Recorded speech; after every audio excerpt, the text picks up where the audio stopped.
بڑی عجیب حدیث ہے، میں پڑھتا ہوں تو رو پڑتا ہوں۔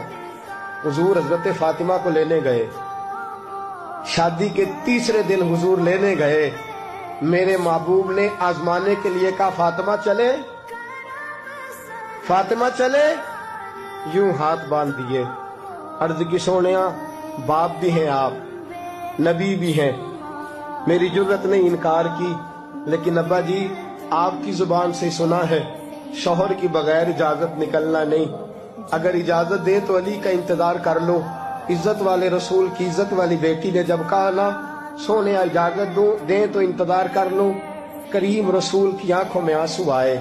فاطمہ کہتی ہے میرا کچا گھر اور میرے رسول پاک نے اپنی طامت کو سمیٹا، اور سمیٹ کر نبی کریم علیہ السلام کچی زمین پر دیوار سے تیغ لگا کے بیٹھے۔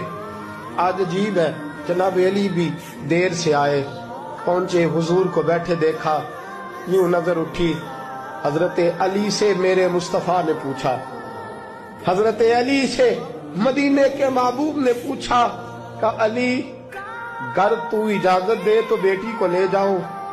حضرت علی پھوٹ پھوٹ کے روئے، میرا روپ بھی نہیں تے میرا رنگ بھی نہیں تے مینو یار منان دا ڈنگ بھی نہیں، تو امیر حرم میں غریب بے نوا، تو کجا من کجا۔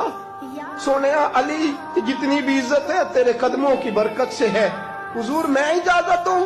فرمایا فاطمہ کو میں نے سکھایا ہے، اور فاطمہ کہتی ہے جب تک علی نہیں آئیں گے میں جاؤں گی نہیں۔ حضرت علی رضی اللہ تعالیٰ عنہ بولے، کہنے لگے یا رسول اللہ دعا کیجئے گا اللہ فاطمہ کے ان اعمال کی برکت سے مجھے قیامت میں بھی بہتر صلہ عطا فرمائے۔